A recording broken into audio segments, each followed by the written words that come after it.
So, as you all know, I'm Laura Bocci Mehrhout, finally got married. Each of us, Ralph, Dahlia, Mrs. Corrin, Norbert, you have a story to tell. And depending upon our age, that story can be longer. Depending on the circumstances of our birth, the story may be extremely interesting. And depending upon the time in our world, the story may take on other aspects. Were we born Americans, or did we or our mom and dad make the journey to the new land? Your stories obviously matter to us. As the younger generation, not by much, we value you and the information that we would like you to share with us. We believe if we do not learn from the past, we are destined to repeat it. And as we have aged, our history, not ours, your history as our treasured elders slips away if we do not take the time to capture it. We wish to hear your thoughts, your anecdotes, I'm sure you have some fun stories, and your memories as you recall them. We're on an expedition, a historical adventure with you, and we want to take our time, get you to think back to all those years when you were possibly even a child, your family, your home, your everyday, the good times and the bad, happy and sad, your beloved friends, your adventures in the world known as Cuyahoga Heights Village, and the world beyond. We want to see your photos and documents, all that may matter to you. And we want to learn from you what makes a community such as Cuyahoga Heights a true hometown. Why did you stay? This afternoon, for the next couple hours, we want to commence the walk down memory lane as a group, and then ask you for your permission to come and visit you in your home and continue that walk in greater detail. Because we think what you have to say, we'd like to ask your permission to tape this adventure today. So let's, if you will, introduce yourselves. Who would like to begin the conversation?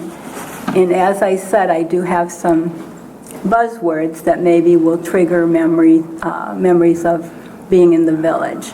So Norbert, would you like to start? Yeah. Norbert Chase. Moved into the village when I was 4 years old. My dad was caretaker of the cemetery on East 71st Street. And right now we're sitting where two bowling alleys were. Two pool tables were out there, and the ping pong room was back here. We spent a lot of time in the bowling alleys because we had nothing else to do. We had played pool. I got pretty good at playing pool. I was pretty good at playing ping pong. And a gentleman by the name of Frankie Slapota lived on East 72nd Street, where Sandy Smith's bought. That was a Slapota home. And Frankie was a very good ping pong player. I couldn't beat him.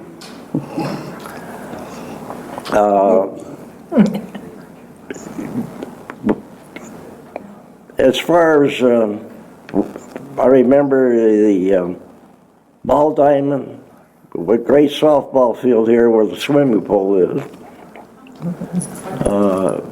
Brown's Tavern, Attack Tavern, Cuyahoga Heights, formed a league here, and they had terrific softball games. Frank Barczyk, the police chief of the village, was a great pitcher. And I remember Kenny Kuzel chasing a foul ball and going right down the hill and almost got treed by a tree.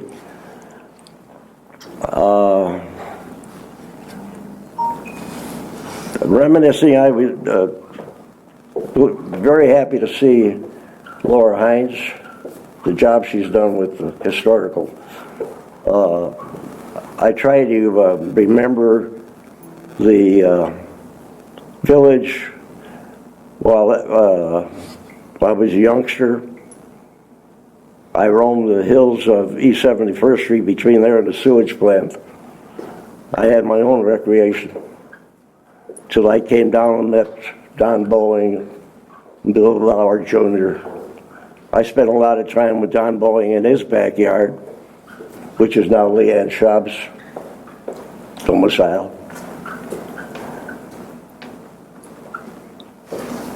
Got involved in the tennis matches at the school. Became pretty good at that. And had great matches with Charlie Podolsky and Ray Skiba, who are both gone now. Then remembering my dad as a worked WPA, Works Projects, and was a collector at the Immaculate Heart of Mary Parish Church, and wound up being offered the job of caretaker of the cemetery, which entailed digging of graves.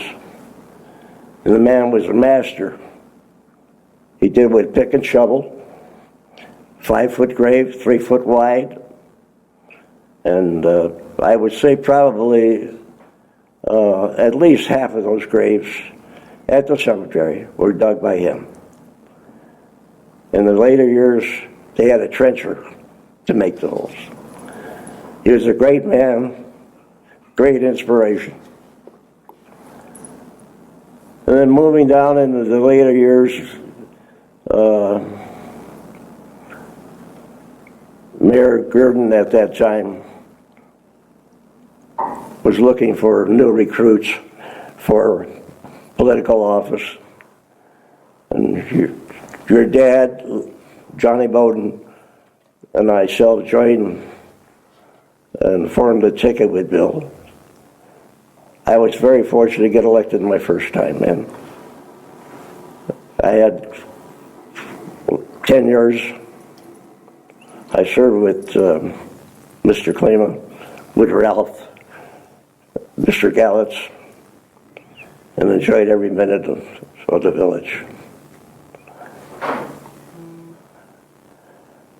It got to the point where after the retirement,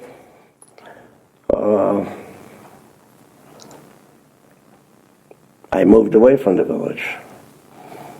I moved next door to Lorraine out in Medina, which is very convenient.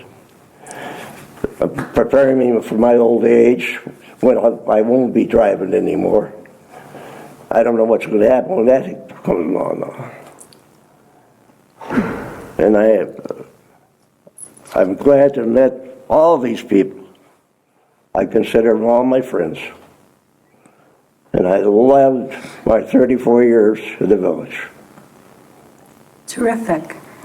Now, we're going to move to Mrs. Corrin, but as we move along, you can certainly chime in with recollections and we can hopefully create a conversation.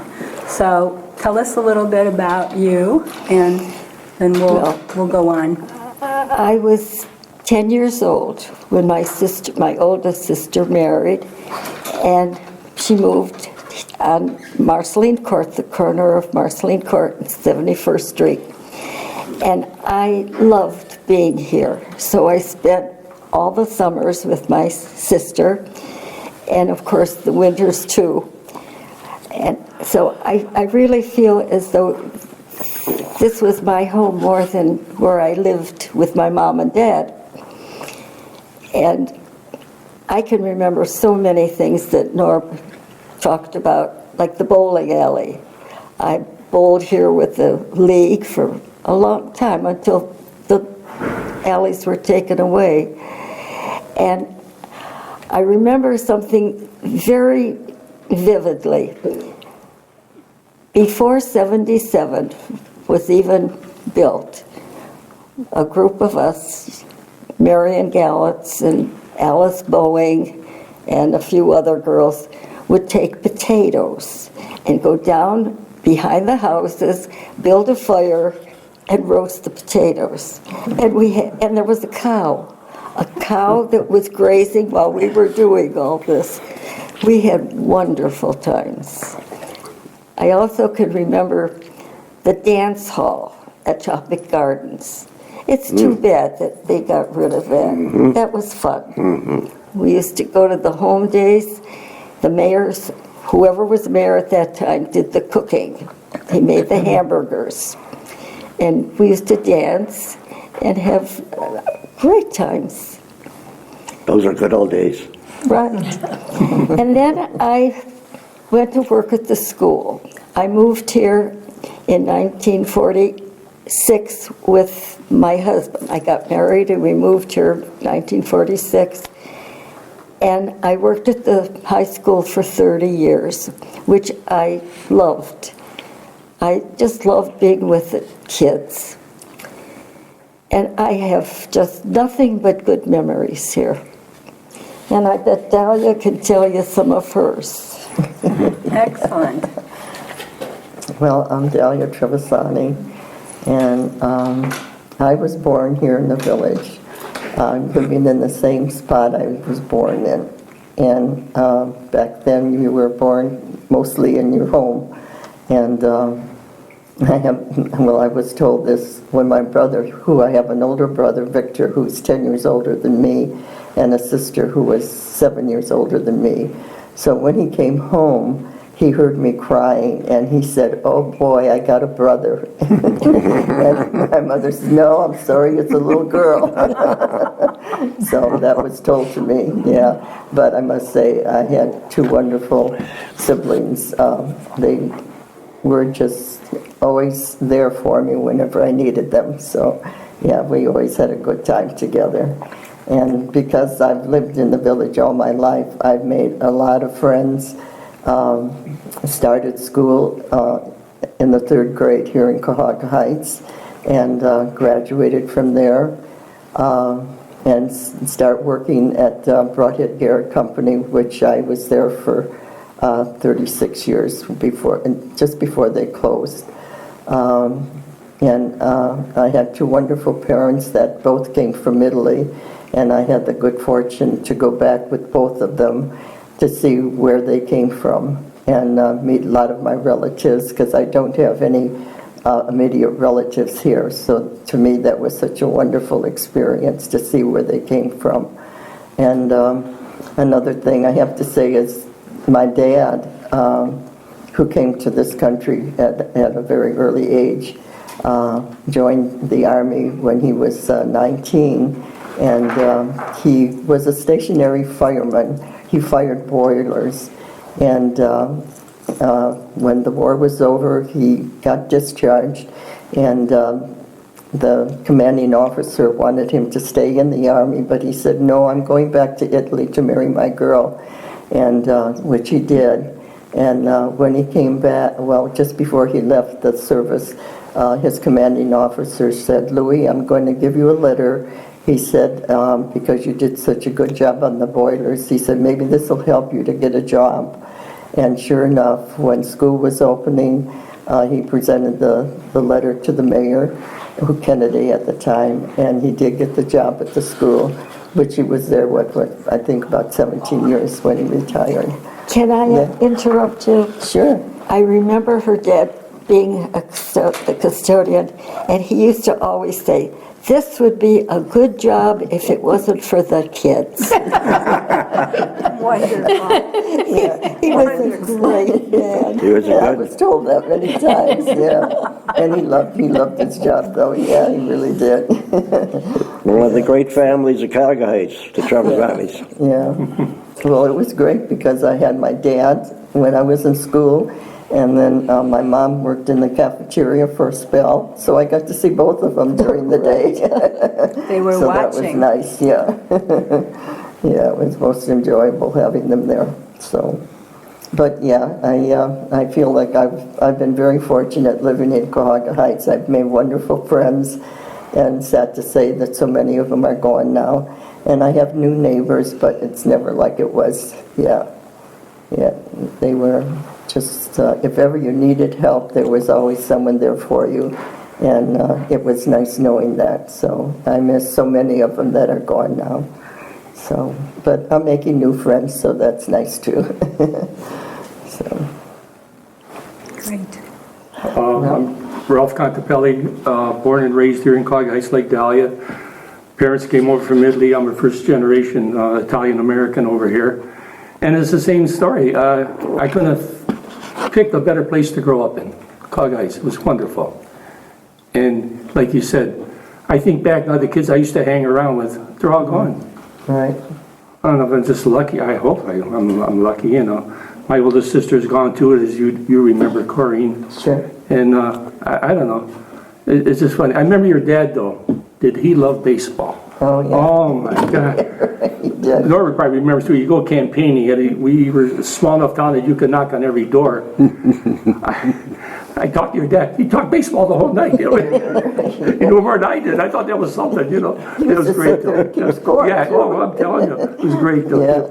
The only unfortunate thing for me, though, is my parents did not speak Italian. So I never learned Italian. I don't understand it. And when I was young and I first started getting involved in politics, you go campaigning, and there was a lot of Italians that lived in Cuyahoga Heights, on the 71st Street side of the town anyway. And they just assumed I spoke Italian. You're right. And I go in there, and if they would smile, I'd smile, you know, and I got away with it apparently. But, you know, like you said, lived in a great house over there, but 5 kids, they all gone. Me and Rita says, it's too big for us now. And unfortunately, we had to move. But I do miss Cuyahoga Heights. And I would recommend it to anyone. It's a great town. And I really mean that. So. Yeah.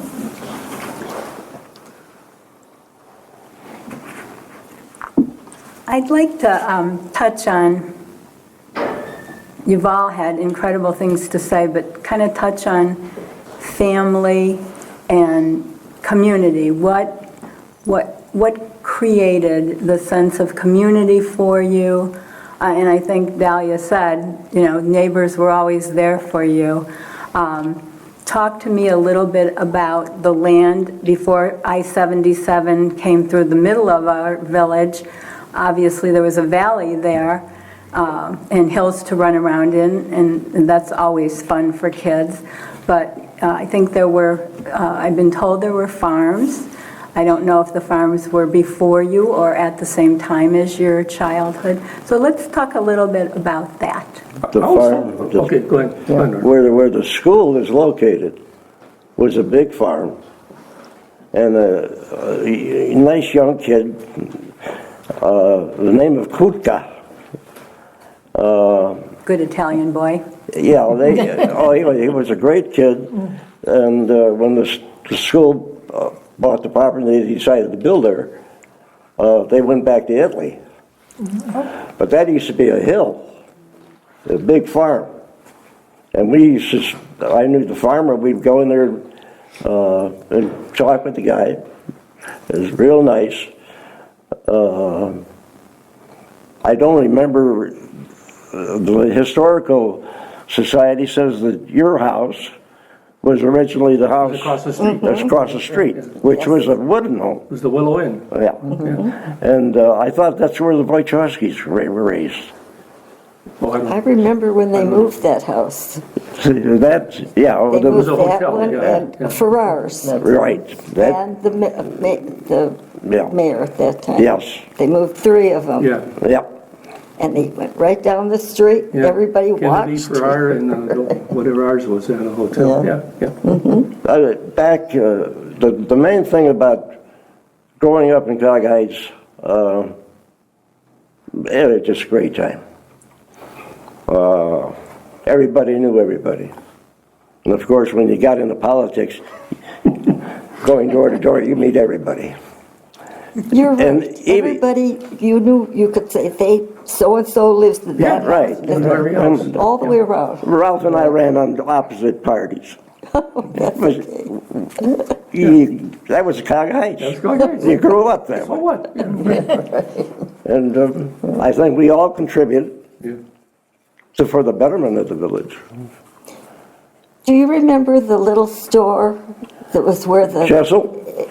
Yes. Yes. Remember him? We used to, that, originally when I was probably in 10, 11 years old, our hangout was the Fontana store. right, At that time, that was run by Adorni, Mimi and Anna. Yeah. And Guido Fontana married Teresa, and they lived upstairs in the front apartment. I remember every Friday, they had a Zenith television with a round screen. We went there to watch wrestling matches. All right, and that was the thing to And do they back just, then. Yeah. and Teresa always thought that was on the level. What I'll always predict, well, I know what the outcome's going to be. The guy never loses a match. But that's the fun of growing up in Cog Heights. All the memories, my goodness. Norbert, when you were talking about this place here, you know, the bowling alley, wasn't the first jail here also? Yes. Yes, I was gonna downstairs. ask you that. I Over there remember the downstairs. jail. Yeah, I think we tried to make a file cabinet out of it. In fact, there were 2 cells down there. Okay. Right, yeah. And Al Shadow was the custodian, the first custodian there. Great old man. He put up with a lot of the nonsense. There was 2 alleys only, 2 alley, the name and then they had 2 pool tables. Here they had a wall. Yeah. And they took the pool tables out, took out the ping pong tables. When they were ripping up the bowling alleys, came down, they found some old German newspapers in there.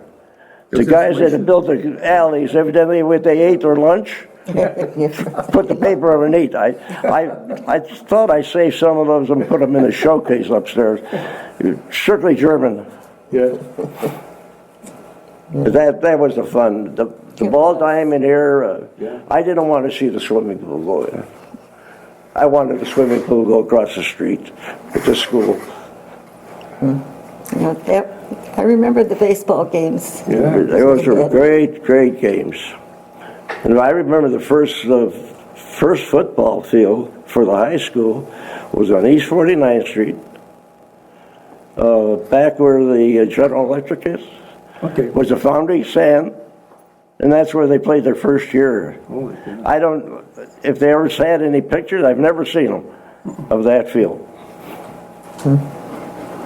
Well, Ralph and Norbert, having been involved in public service for many decades, think about this building and the year that it was built and how it really was designed, and talk a little bit about it, that it was really truly a community center long before people even thought about community centers. We used to have plays upstairs and everything, yeah. So Yeah, Mr. Kennedy was a great, he could foresee things in the future. The reason why we campaigned so hard to get him out of office is because he controlled everything. He got all the jobs. People worked in the village. You got a job in all the factories and that up here, and he could do that. But he had a foresight with this building. was it 1939? Yeah. So, in my mind, in that time, it had to be such a huge financial undertaking, and to include. But you remember, Laura, I think when I first became clerk, the village budget was about $689,000. That was the income. I don't know what it is now, but when I left, I think it was $5 million because of the income tax. But it was from the standpoint we could have 26 firemen and 14 policemen. We were the first community to have full-time fire departments. Yeah, I know. And we the first one to have paid hospitalization. Family plan was $19 or something a month. When I left office, it was $300 or something. But that's what made the town great. Of course, the divide for East 49th Street, I didn't know many people on East 49th Street until I started campaigning.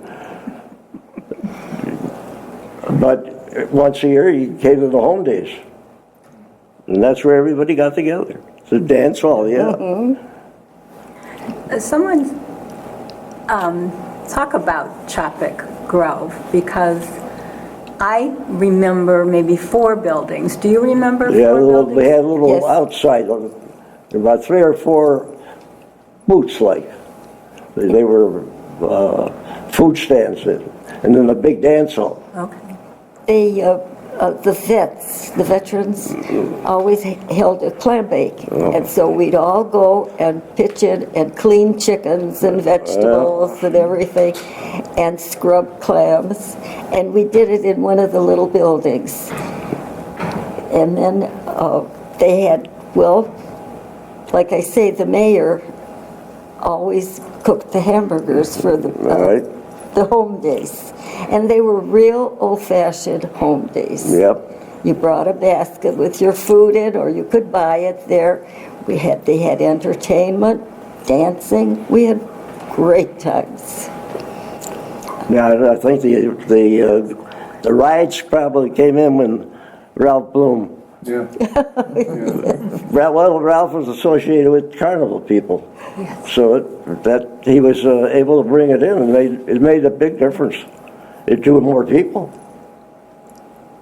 What about the local clubs? Tell us about what the clubs did in the community, besides the VFW. The Women's Club, I know, had a big organization. I don't know if you remember those. That's with Dorothy Barczyk and her sister Harriet.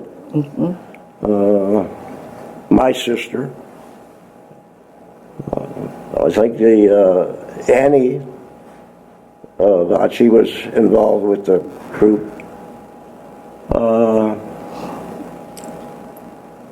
Bowling, they had some great bowling games on this. Well, didn't they have a club where they put on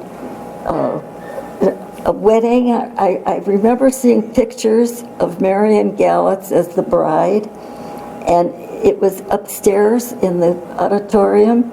They used to have a acting group. That's My probably sister, Dorothy Barczyk, Helen Bauer,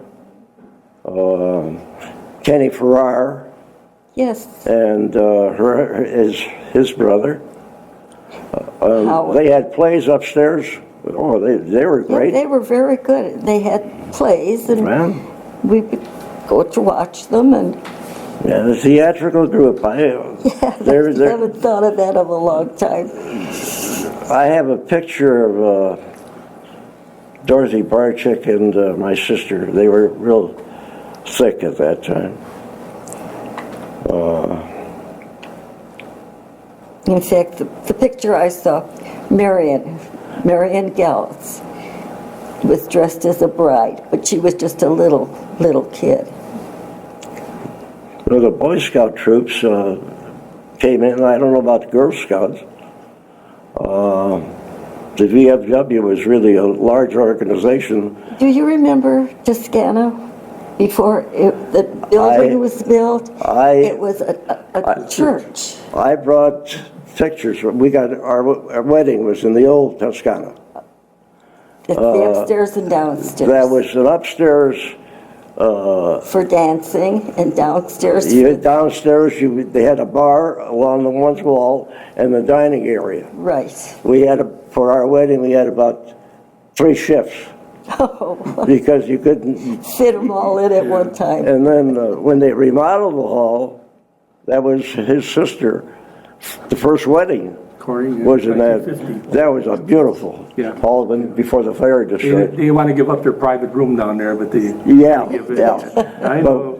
I have a picture at the bar at our wedding with George, Johnny Bloom, George Gallatin, everybody, and that was just jammed. It had a stairway, Yeah.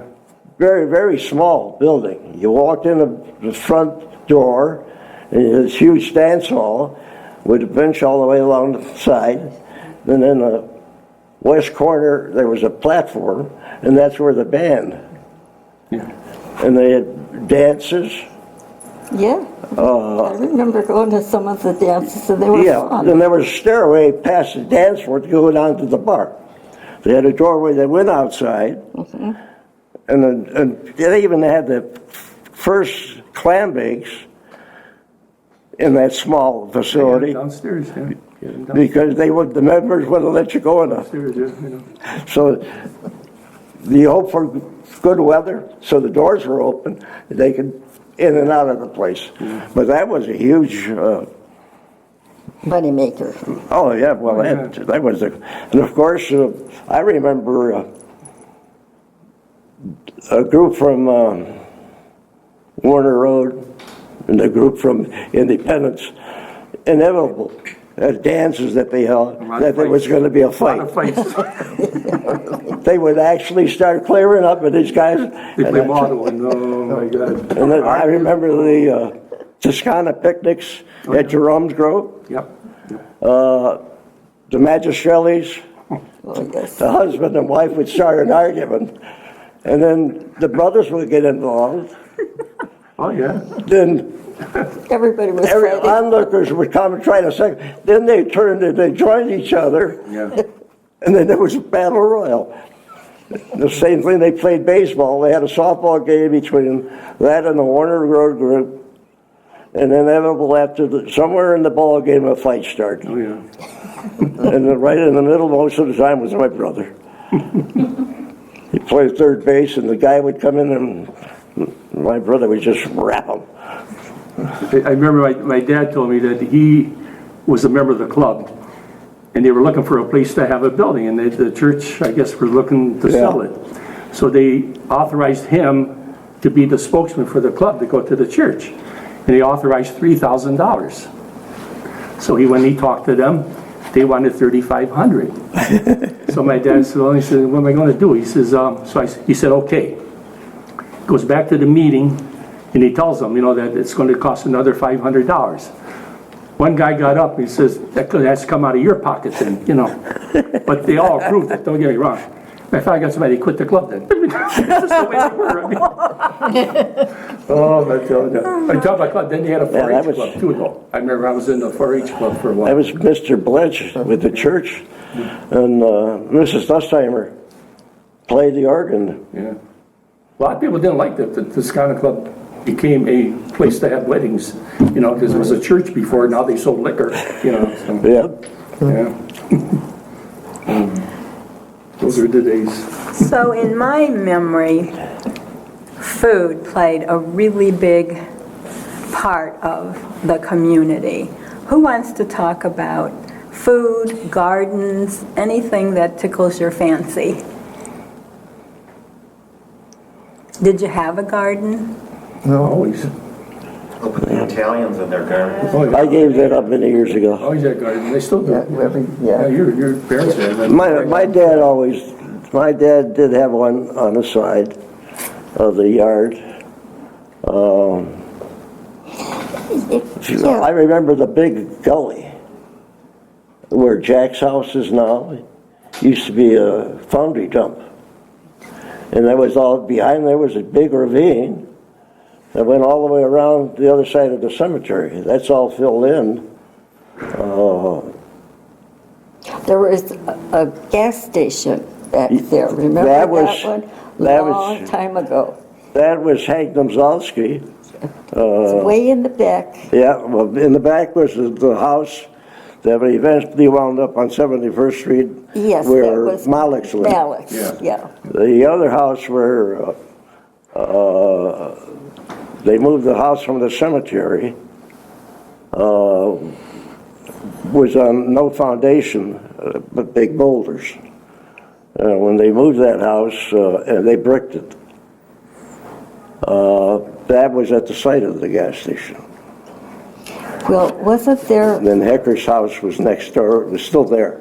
That house next door to the cemetery house is the Hecker home.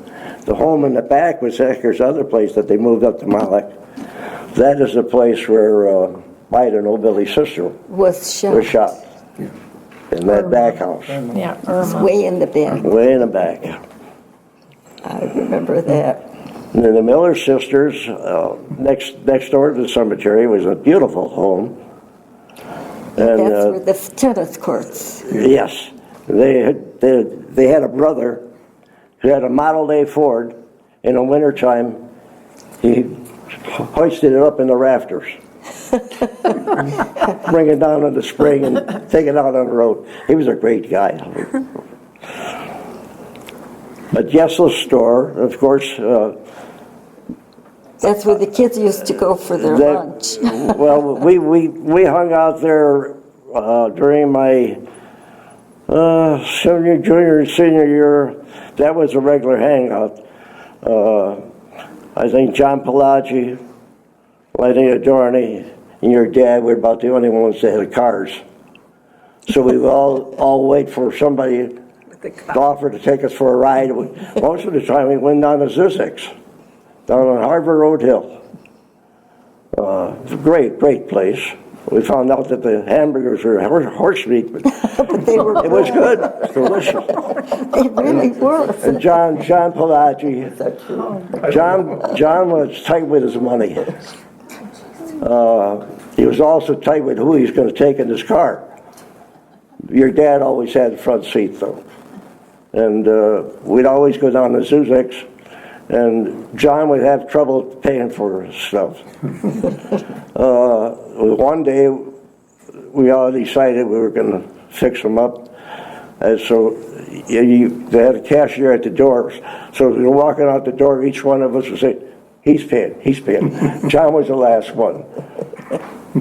That was the last time most of us got a ride in his car. Where was the store you're talking about? Could you tell us the location? Little Jessel's? Where the elementary school is. It was where. That's where the elementary school is now. It was just, and he was just a short little. Well, that was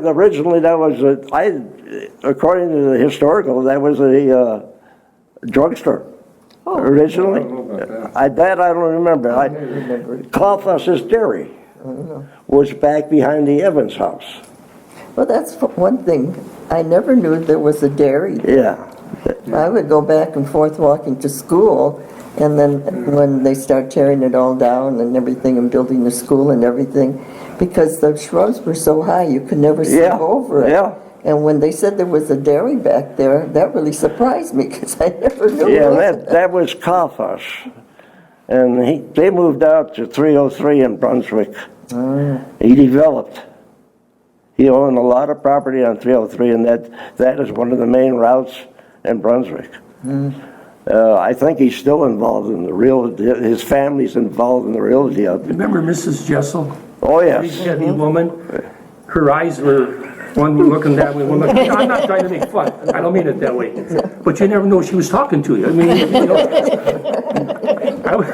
I went in there once with the list my mother gave me, and I'm waiting. She says, and, oh, I didn't know you were talking to me. So he said, her brother was Stanley. Well, she had a brother. What was his name? Eugene. Whatever it was, He said, he'll help you. And it was a long list. And all the guys were around. Your dad, like you said, all those guys are there. So he's a comedian. Oh. He gets the list in front of him. He says, please give boy pretzel. And they all start laughing. I almost started crying. I was so embarrassed. I'll never forget that. Yeah, we used to, Pete Polini,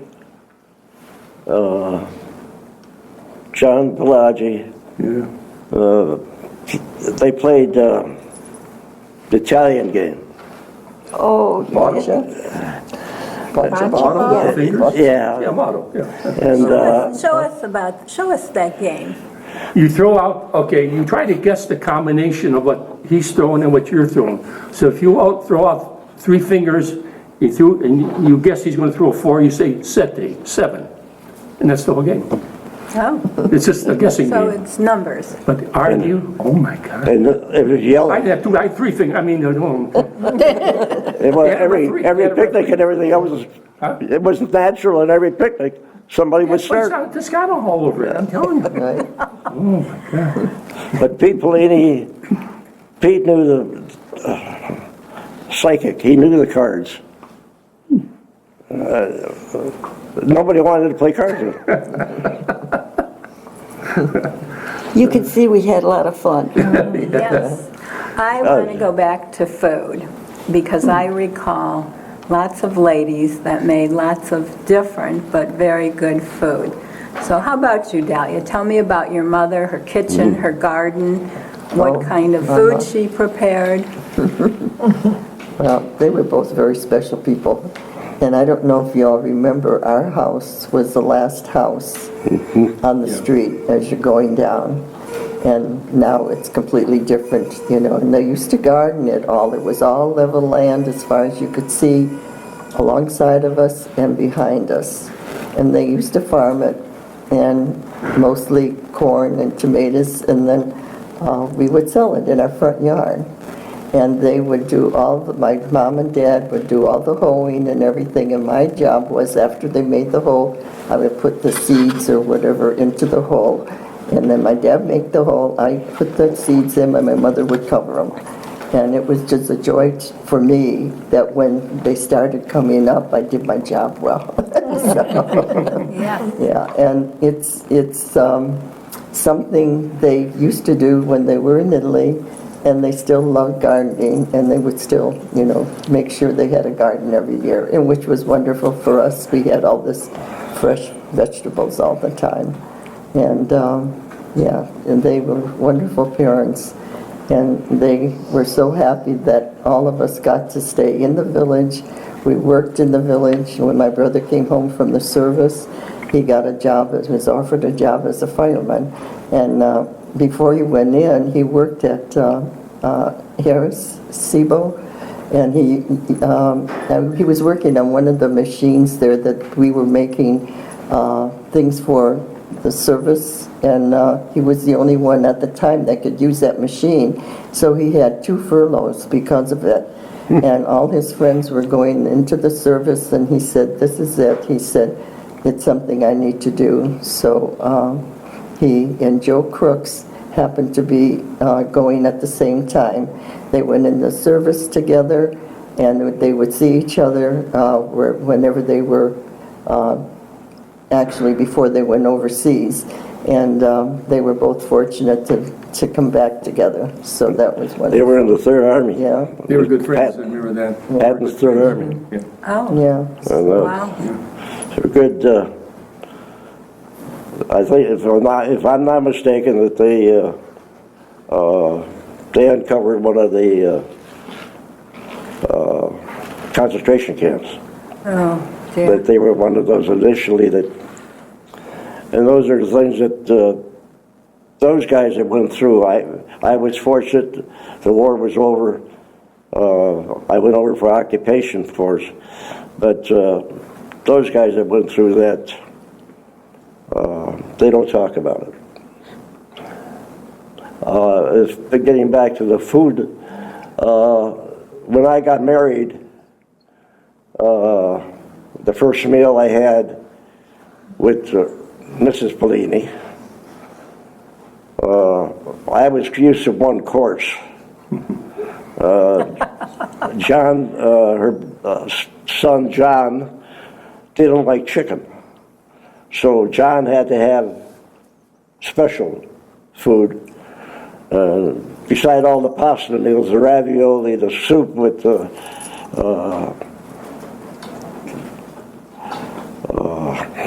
yeah. So you married Gloria, Yes, and her maiden name was? Polini. Okay. And we had 8 kids. Yes. 2 of them are here. Of course, my argument always was that I started with a boy, and I wanted to get another boy, and we wound up with 2 girls. And we got a boy and 2 girls. But You're not complaining, are you? no, I just, it's amazing. I remember Harvard drugstore on East 71st and Harvard. That was the key drugstore for the village of Cuyahoga Heights. They knew Izzy, the owner, a shoe store up there, dry goods stores,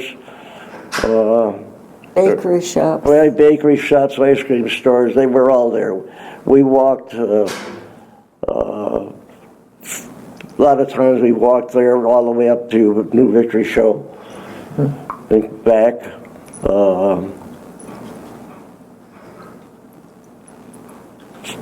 I think there was a tavern probably on every block, from Gore Avenue to Harvard. There must have been 13 saloons. Of course, half of them were Yeah. illegal. So you're polite, we call them beer joints. Yeah. Bootleggers. Yeah. People would sit in the store, but they weren't selling anything but drinking. Yes, let's talk about the tavern, Hillside Tavern. Oh, What's your recollection of, I Mark says only skinny. remember but once. The original was down on the street. Yeah. I only remember once eating in the original. That's right, you had your wedding reception. I remember that, I was there. Yeah, that was. Yeah, color TV, remember? They had Yeah. the color thing in front of the TV, that was color TV. But when he built that one up there, Yeah. he had his own ways. Very little use of the upstairs, depending mostly on the weddings and the dances. But he was a great guy, great businessman. Their driveway was straight up. That was the problem. After a couple, I was too young then, but I remember Yeah, the people that drank, they had a hard time because Getting coming down. yeah, we used to spend a lot of time behind there, Jacopucci. Yeah. Renato Jacopucci and Alvaro. Yeah. Those are my buddies in the later years. We were at Alvaro's, Renato all the time. The old man had grappa, Yeah. Yeah. and he served to everybody. Dahlia, you touched upon the war and service. What did the local women do anything that you recall to help with the war efforts? Did it seem like they had to go from their homes into factories to help out working, or what do you recall? Well, I don't really recall a whole lot because when my brother went into the service, I was only 12 years old. And because of my age, I didn't really understand why there was so much sadness. You know, I got to know as time went on. And because my brother was 10 years older than I was, so because of the age difference, I guess I didn't feel the sadness that my mother did and my sister did. And as I got older, I understood it. And I guess all I know is that my brother wasn't there anymore. And I didn't have a lot of contact with him as I was growing up. I did more so with my sister. I was probably a pain in the butt because of my age difference, you know, and she was like tag along all the time. My mother would say, you have to take Dahlia with you, you know.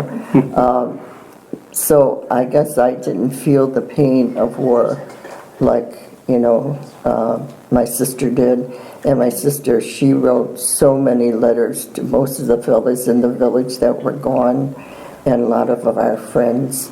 And I still have letters in a little box that she had of all the letters she got from the servicemen, yeah.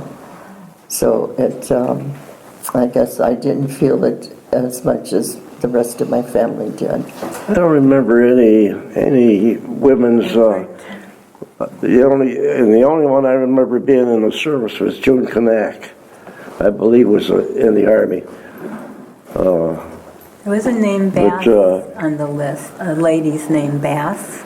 Bass. Yeah. Yeah. Oh, yes, there were two, I remember two daughters. Vince Guidotti Yeah. was a Bass. Well, was it His the wife Bass family? They lived on Marceline. On Marceline Court in the big house that was Snotty's now. It was Roberta and Grace Albert and Alberta. Albert and Alberta. Yeah, they were twins. And remember Krasnowski's? Yes, Dorothy, she was They ill. were, that was, their house was on Warner Road between Canal and Granger. Yeah, the only one. Way back and off the road, that was the only house. And, Now, was that part of Cuyahoga Heights at one time? no, that's Cleveland. Valley View or Garfield Heights. And it was just one house down there, just that. And she married Joe Kvasnak Right. and passed away. She had, I think, a brain tumor. She Her had, sister graduated with me and lives in Seattle, Washington. and the Beth Krasovsky, she moved to Seven Hills, Yeah. kept track of them. But I remember Lena Cash and your sister Yolanda. Oh, Yeah, yes, they were in high in school. Friends, yeah. They were the Yeah. athletic, the champions in everything, volleyball, They were good. badminton. That's a funny story because my sister would go up to visit, in the evening. Well, naturally, she had to take me along. And 9 times out of 10, I would fall asleep, And they had certain words that they would use so that I wouldn't understand what they were talking about. She told me this many years later. What were those words? Yeah, I don't know. The But, class of 42. yeah. They were A lot of great people in the friends. class of Yeah, they 42. were very good. Yeah, very close friends, yeah. Let's go to a more spicy topic. Certainly, I remember it being spicy. And let's talk about local government from the aspect, and Norbert talked about it earlier, of campaigns. I recall some very active, you couldn't get deeper grassroots campaigns than we had right here in this village. So who wants to jump in with that? And don't be shy, because it was Well, history. I remember going on some of these mystery trips that a candidate would take, Yep. invite you to go on. Or there were other times that they would tell you where we're going. But they really wined and dined everybody in the village. Definitely. And, Peninsula, I remember taking the bus ride to Peninsula. right. And they had some wonderful parties, not here in the village. They went out on a bus. They would Yep. have a bus and they'd pick us up and we'd go to have a dinner and dancing and so forth. Not that it did anything for one candidate for the other, but Well, they both did it, though, yeah. didn't they? Both sides. Together, yes. Well, you're Not right. together, but one on each, yeah, Yeah, everybody had separate. right. We spent time in our kitchen, the party, husbands and wives, and the kitchen was just a little bay window with a register and a table. It was really crowded in there, but it was always who's going to have the last party before election. And when Bill would have his group together, we'd send somebody to listen to the thing, and then come right over to the house and get a rebuttal. That was the joy. They used to have parades too. Right. Yes, tell us about that. I remember Bill having certain people with binoculars getting the license plates of cars. Unbelievable. Oh, really? Well, I remember the first election, my second term. We had the meeting and getting together, and he's got the full ticket.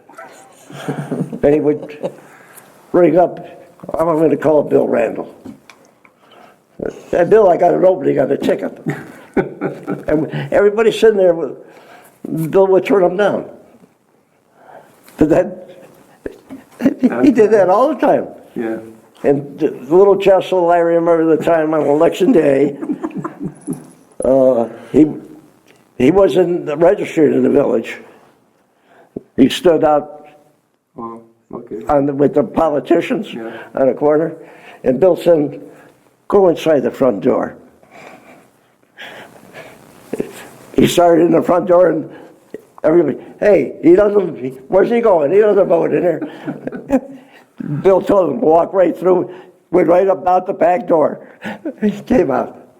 We used to have the tents in front of the town hall, election day, with the bottle in there and everything, and I remember a couple of times, well, everyone was assigned a job. You had to mark down everyone that came in, you marked everything off, And one guy came in, he wanted a drink, and you voted already, get out of here. One guy didn't vote. Next day, came into work, and Bill fired him. Okay. Yeah, that Talk a little bit more about those parades, and how about the campaign signs? Because my recollection is they were very involved, very ornate, hand-painted. The whole slate was on those signs, like a 4x8 sheet of plywood. Do you remember that, Norman? yeah. Really great, just had a sign, that's all. How about slogans? You remember any slogans? Number Well, one, ease your burden, vote for Gurdon. I Okay, remember it. all right. And I said, help yourself, vote for Ralph. yeah. See? It don't mean any good, but Well, that's very clever. And like I say, it was vicious at times, Yeah, but we were all friends. right. We tried.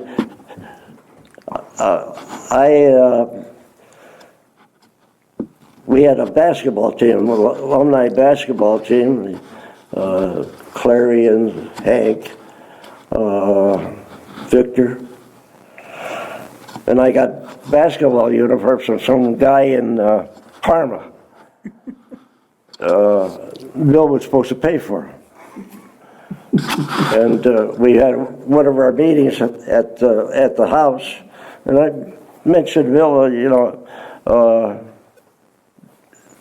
have some money so I can pay this guy for those uniforms. He said, "Don't worry about it." Then we had another meeting at the house, or at the table. I said, "Bill, I got to have that money." And he threw the money on the bar. He said, "Okay, here you are. Don't bother me anymore." But that was his way. So he did. He was a great guy when he was sober too. Yeah. You must have had a good day at the track. But yeah, we had some good guys, good parties. Oh, yeah. The victory parties are always the best, or they're Ralph. Yeah.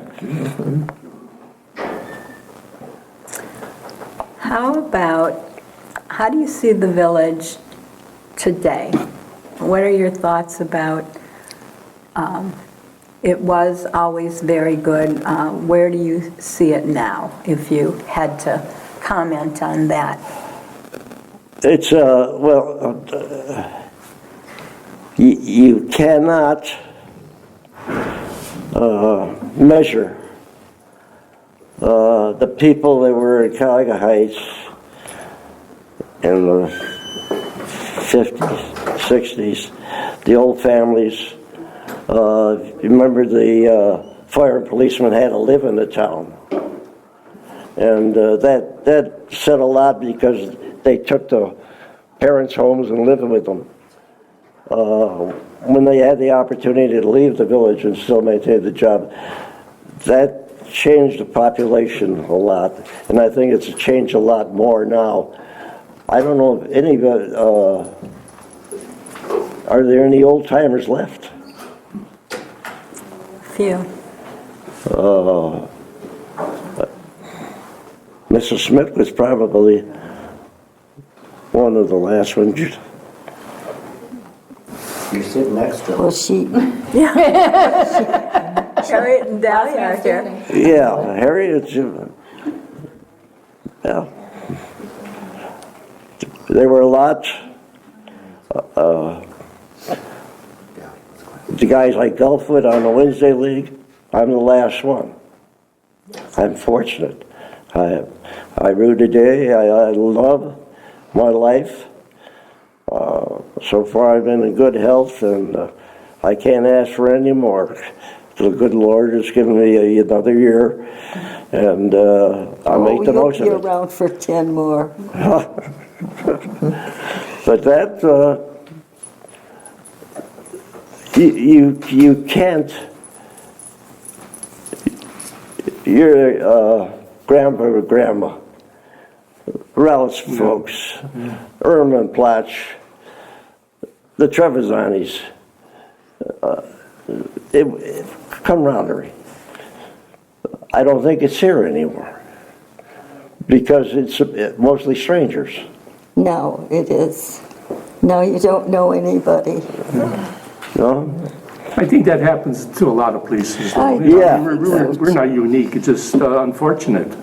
Like you said, the kids want something else, they move out. Yeah. When we were kids, couldn't wait to buy the parents' house. Yeah, you know, yeah. To stay here, because there's an opportunity here for a job, but things have changed. Yeah, you that's know. one thing. Yeah, My family, living in Cuyahoga Heights all these years, we all worked here in the Yeah, village. yeah, My dad worked at the school, my mom worked in the cafeteria.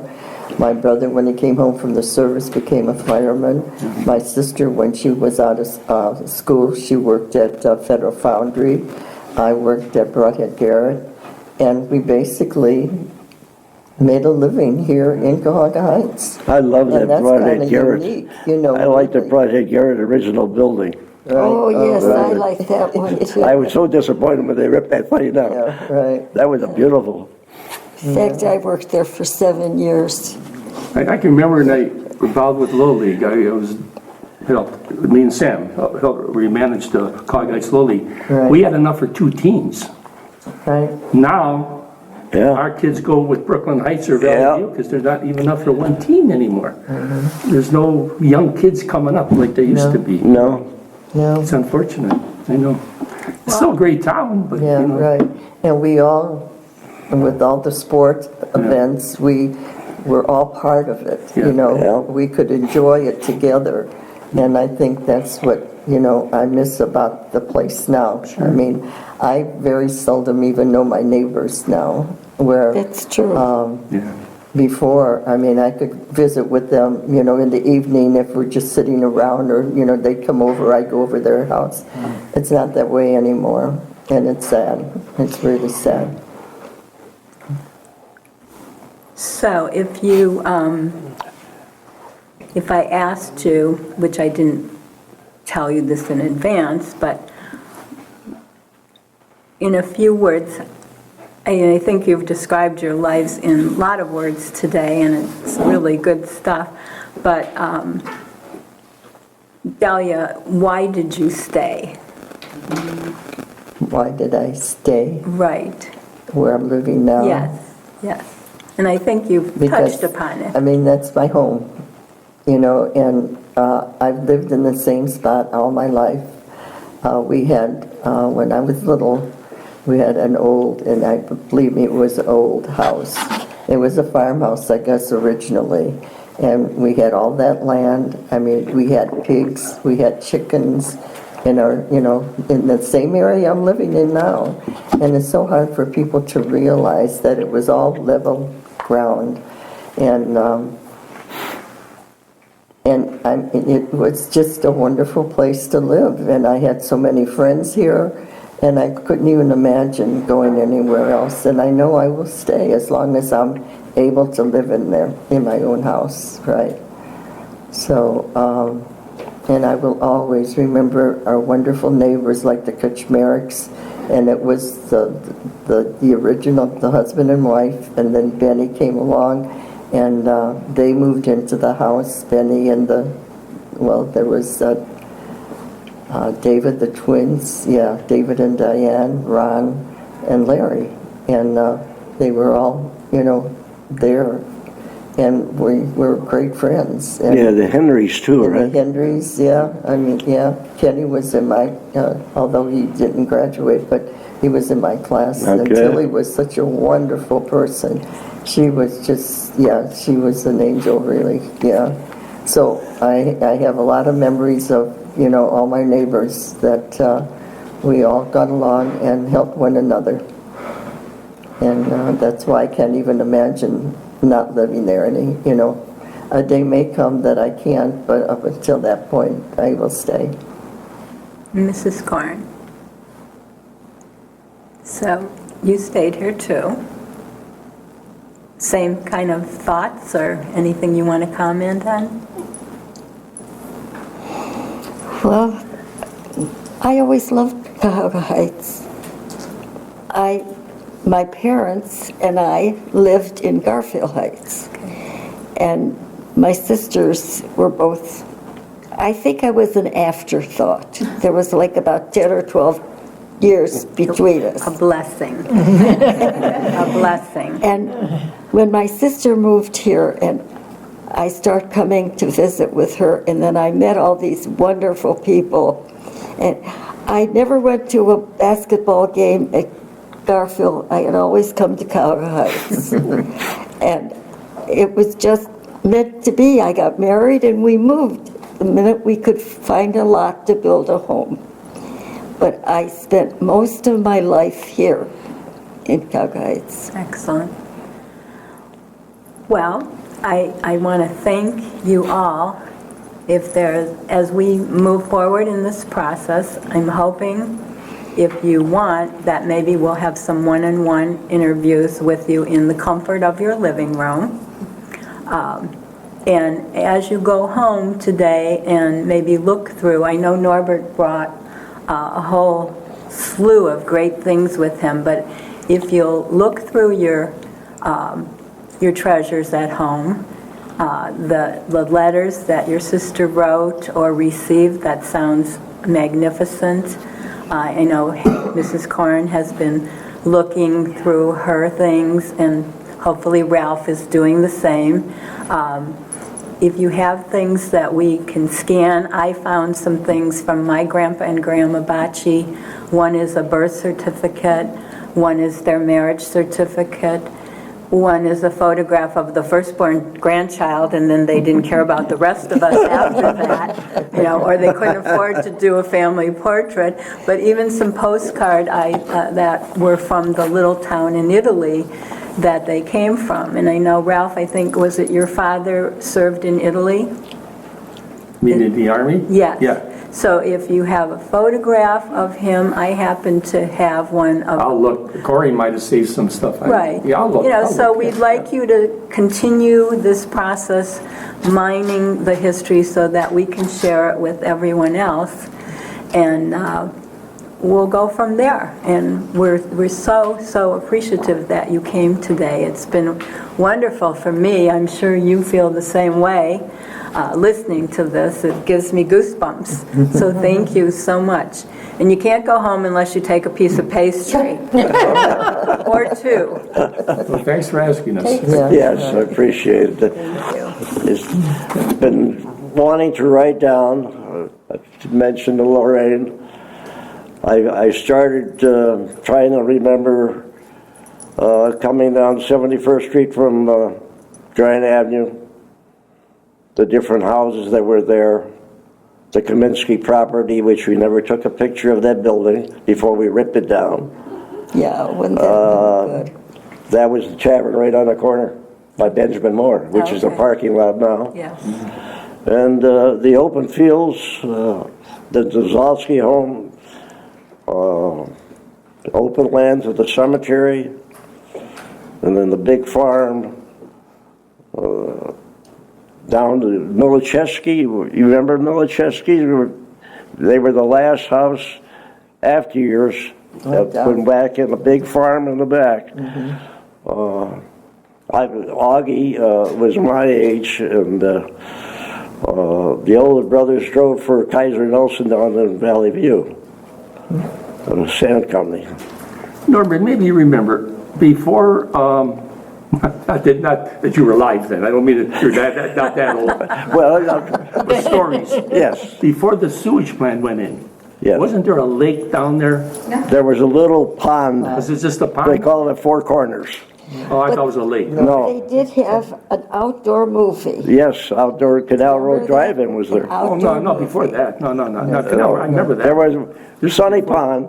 Yeah, I remember Yeah, we that. used to. Sunny Pond was Talking about over here, before Sunny the Pond in the summertime, the guys were down there There was a lake. in the nude. Now you remember. In the wintertime, we used a sled ride Okay. Well, we from used to down skate though. onto Now the you ice remember There spot. was a lake. No, yeah, You know, because Gene Amari did a paper when he was at college about the history of Cuyahoga Heights.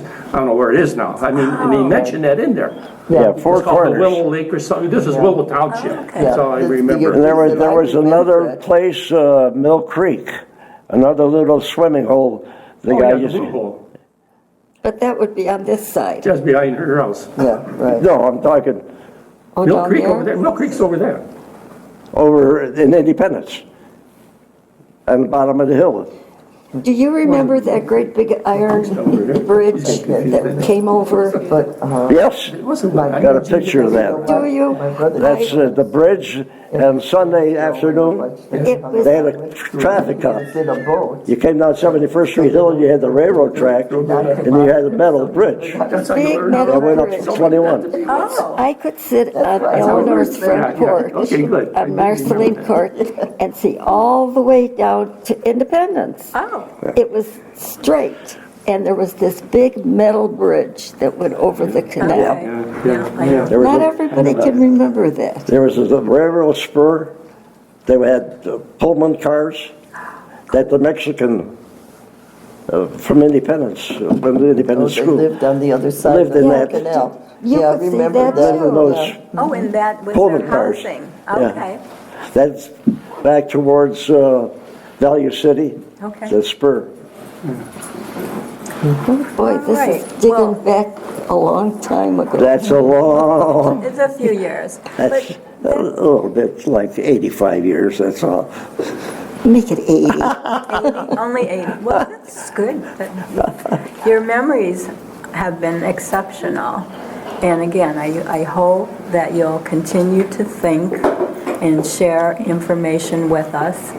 And possibly we'll come and sit in your homes and do an interview with you in a little more depth. But as you think of things, certainly jot a note down here or there, and we'll go forward. So thank you again Thank you. so much. I'm sure you remember the steps close to your house. We always called them the red steps. Yep. Those were like, they were like railroad ties or Yeah. something And we would go down that way to ice skate. on the pond. Yeah, her father didn't think it was, he was tired of sled riding on the slopes, he went down the steps. That sounds like a bocce That thing. that was, well, he had, they did different things, him and Plodgy. Well, they had to be crazy, you know, to Was they, do the crazy thing. Luella Blom, Luella Ryan, used to figure skate down there on It's that good. sunny pond in the wintertime. She was great, great skater. We played hockey down there. I remember one winter that somebody went in on the one corner, the white ice crack, and they went in the water, and Johnny Hanasuk was asking me what happened, and I was demonstrated to him when I went in. I went home, and my clothes were all frozen. Frozen. Well, we're glad you got here to tell Yeah, us about yeah. that story. I'm sure your mothers had a lot of nervous days when you were down there on that pond. Well, I have the great parents, a lot of leeway. Norbert, I always know you as Mr. Chase, but I understand that there's a Polish name associated with Chase, so would you share? Chahosky. Your father taught me how to say that the chickens are on the roof. Well, that's a lot more than he told me. Because when they didn't want me to know anything, they would talk in Polish. Yeah, well, the And the Italians. same thing with Irma, and then when they wanted us to know anything, they were talking The Italian. Italians did the So I same never learned thing. this. Yeah, right. Yeah, It's a shame, Well, because I excellent. don't know what this Again, was. thank you so much. You know, Okay. by the time I came Thank along, you, you know, gentlemen. No problem.